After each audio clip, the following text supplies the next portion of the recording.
सर्वे में रोहतक लोकसभा सीट से दीपेंद्र हुड्डा आखिर क्यों पिछड़ रही है और भाजपा अरविंद शर्मा सांसद को क्यों रिप्लेस करना चाह रही? कौन हो सकता है नया चेहरा? क्या वो भाजपा को जीत दिलवाएगा? भूपेंद्र और दीपेंद्र कहां रोहतक में चूक कर रहे हैं? पूरा सर्वे विजय भाव एजेंसी की पड़ताल देखिए मेरे साथ इन्हें की सियासत के दंगल में अंजना के साथ। नमस्कार, मैं अंजना द विश्व प्रेम न्यूज और हरियाणा न्यूज फ्लैश से। तो आइए बढ़ते हैं आज की खास खबर की ओर।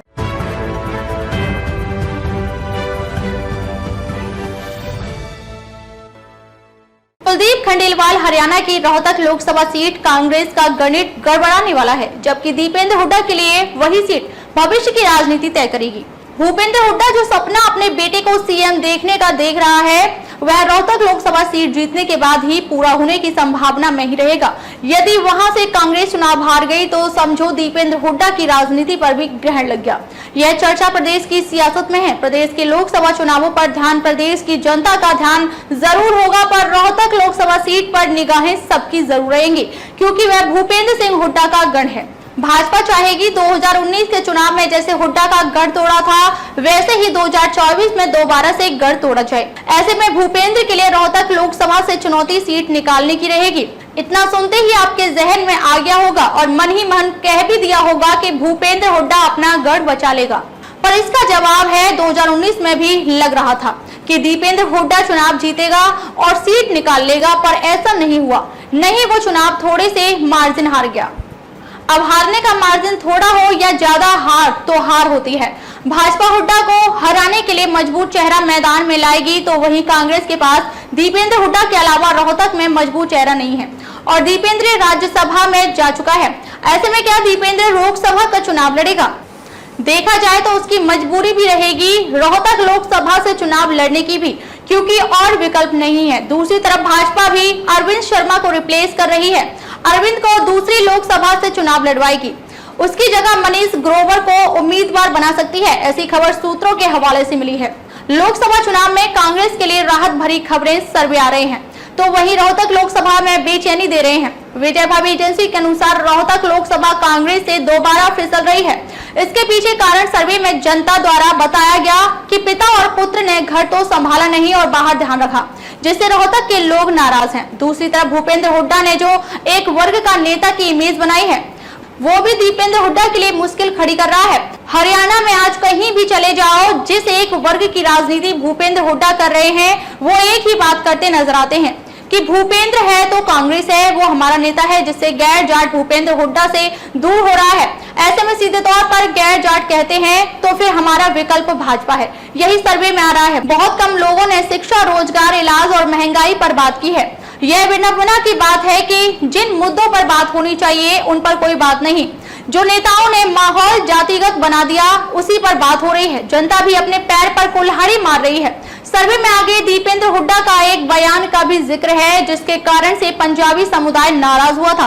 अब भी पंजाबी समाज उस बयान को भूला नहीं है। उन्होंने कहा कि दीपेंद्र के मन में हमारे प्रति कितनी नफरत है, वो उनके जुबान पर आ गई थी। 2019 के चुनाव की रिपोर्ट विश्व प्रेम समाचार पत्र ने प्रकाशित की थी, जिसमें रोहतक लोकसभा सीट को लेकर पहले ही बता दिया था कि दीपेंद्र हुड्डा हार रहे हैं, क्योंकि जो उस वक्त विश्व प्रेम समाचार पत्र ने ग्राउंड रिपोर्ट से जानकारी जुटाई थी, उससे स्थिति काफी साफ हो गई थी। उस वक्त जो रिपोर्ट प्रकाशित की थी, एक बार उसे सुने। लोकसभा का चुनाव प्रदेश में जल्द होने वाला है।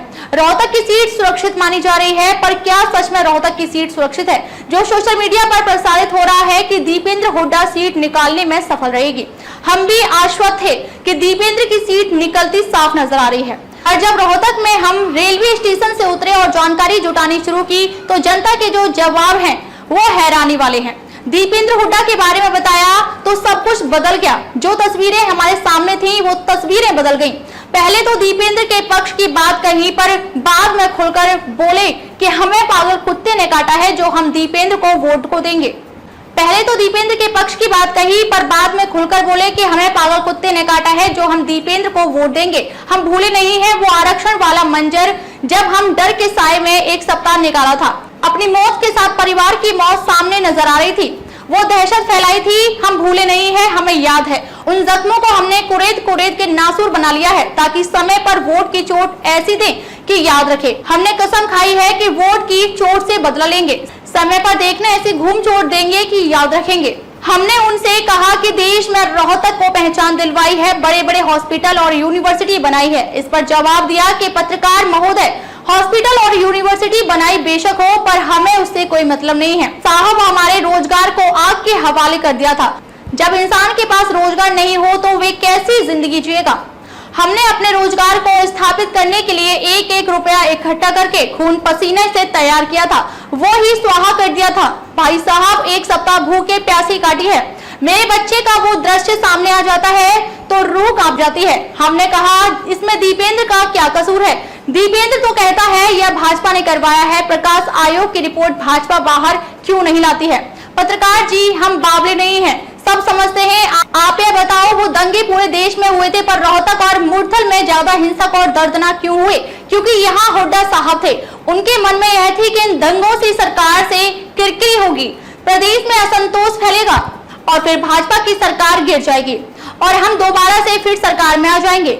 उनको अपनी कुर्सी प्यारी है। सर, ये दंगे तो हांसी में भी हुए थे, वहां तो हुड्डा साहब नहीं थे। भाई साहब, वहां मायर नजदीक थे। मैं आपको खबर पढ़कर सुनाता हूँ, आप खुद समझ जाएंगे कि मामला क्या है। खैर, अब की बात करें तो हुड्डा और उनसे जुड़े हुए रिश्तेदार कार्यकर्ताओं को क्लीन चिट मिल चुकी है, जिसको लेकर वो बदनाम हुए थे। ऐसे में अब देखना दिलचस्प रहेगा कि रोहतक लोकसभा जीतने के लिए भाजपा भूपेंद्र सिंह हुड्डा के खिलाफ और क्या प्रोपगंडा तैयार करेगी, यह तो आने वाला समय बताएगा। खबरों में अब तक के लिए बस इतना ही। फिर होगी आपसे मुलाकात कुछ ऐसी ही खास खबरों के साथ। तब तक के लिए नमस्कार और देखते रहिए द विश्व प्रेम न्यूज और हरियाणा न्यूज फ्लैश। खबरों में अब तक के लिए बस इतना ही। फिर होगी आपसे मुलाकात कुछ ऐसी ही खास खबरों के साथ। तब तक के लिए नमस्कार और देखते रहिए द विश्व प्रेम न्यूज और हरियाणा न्यूज फ्लैश।